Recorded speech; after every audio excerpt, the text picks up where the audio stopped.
Okay guys, so there's been debate on how much pound force, newtons, whatever amount of energy applied to vibration therapy for penis enlargement.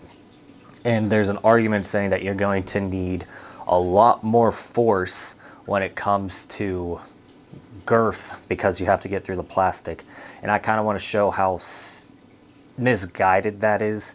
And we're going to start with a very basic experiment.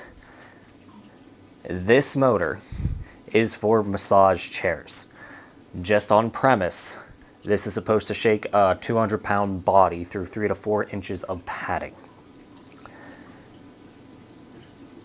This is 12-pound force, so that's like 100-ish newtons. I don't have the numbers right in front of me. Meaning that it is relatively strong, but it's nothing crazy. It's not like jackhammer. Now, you can get all different kinds of vibration engines. I've seen people recommending concrete vibration engines, and that's going to be anywhere from 25, 50 kilograms pound force. So that'd be like, I don't know, 30 pounds force, 50 pounds force, all the way up to 200 to 400 pounds force if you're not careful and not sure what you're looking for. So I normally throw caution to the wind, but when it comes to something like this and something that is very sensitive, we should probably take it a bit slow. So what I'm going to do is I'm literally going to set some water on this couch here, put the engine on the other side, hold it against the couch, and just to show you how far the vibrations travel. Now, remember, half of that energy is going to go into my hand. So this is a very rudimentary way of showing this. This is no way scientific. It's more or less showing the principles that I'm trying to show. If we can make water shake from 4 feet apart, there's a good chance these waves will transfer through the cylinder. And I'll show that even more so once we get past this very rudimentary experiment, okay? Okay. So this is probably a foot away, 30 centimeters. I'm gonna hold it in place and turn it on. There. I'm not sure how well that's showing up on camera, but the closer we get to it, the more vibration should be seen. So this is about 4 inches away.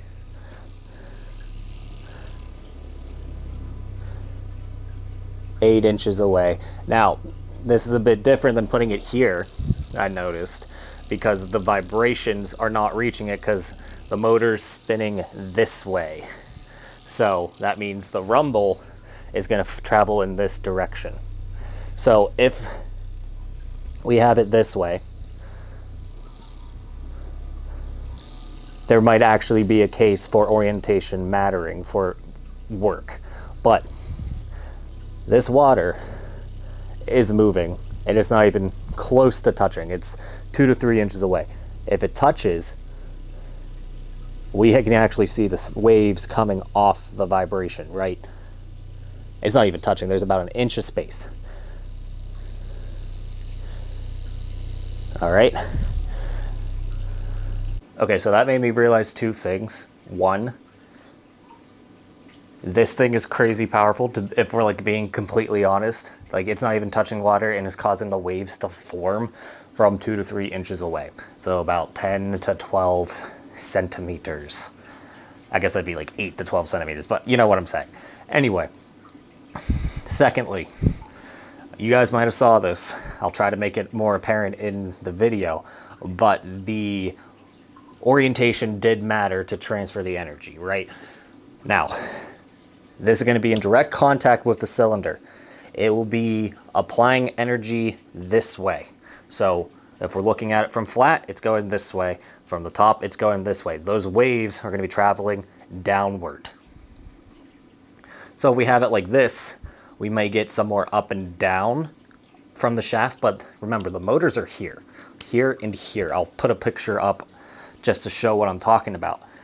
None of this is actually working the tissue. So if you have too small of a cylinder, there's a chance that none of that energy is actually going to be transferred to the penis. Now, what I'm going to do is I'm going to get a penis pump. I'm going to get a banana. And I'm going to show, at least attempt to show how much it vibrates with this. Because the argument from these guys against using something this small with a pump, again, this small, is a very relative term. But is that you might be able to feel the vibrations through sensory input, but those waves aren't actually being distributed. Hopefully with the water cup, we can kind of see how crazy that is without even touching, right? So I'm going to set up a cylinder. I'm going to film it. And then I actually think if we put water into the cylinder with girth work right now, we'll get much better transfer of this energy, because then there's no open air for it to travel through. However, that might dissipate the vibrations. Again, this is all new stuff, so give me a few minutes. Okay, so we got our pump and our banana. I'm going to try to apply pressure, but we're not doing a very good job. This banana is a little under 5 inches round, so we're using a 2-inch tube. But if you can tell, there is a curve. So its tip is hitting the glass. What we are looking for is vibration of the banana, okay? As simply as we can put it, this banana needs to move a little bit.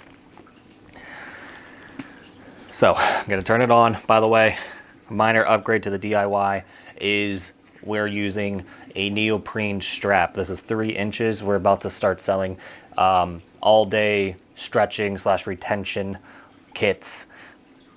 That's what this is from. So hopefully I'll have it up by the time this video is made. There'll be 2 straps for us big thighed guys. Anyway, let's see what happens. All right, so their argument was that the pump is not moving the... So their argument was the pump was not applying the vibrations. So the cylinder was dissipating the vibrations enough for the banana to not see anything. Now, I am struggling to see any on camera. Well, maybe I am seeing it on camera. In person, though, it's hard to tell. So we are going to turn this off for a second, try to tighten it up a bit, and see if that helps. If you hear landscapers, they're mine. So apologies. This video was not supposed to be filmed today. All right, so as tight as we can get it for right now. And that's about 40 hertz. So remember, this is going to have to transfer through this little piece of silicone and then through about 3 millimeters of plastic before it can get to the penis. And if you're not like touching like he is, it is going to cause more space that the vibrations need to pass through. So if we put water in this, we might actually get better results.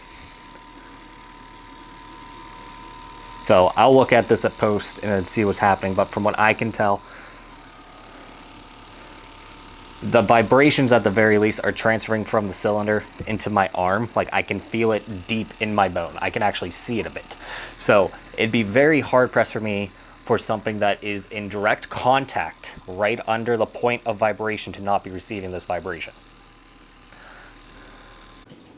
I feel really dumb right now, as I probably should. So we got, I don't know, 4 or 5 ounces of water in this. It comes up relatively high. The entire length of the banana is submerged. So we should see some activity up here.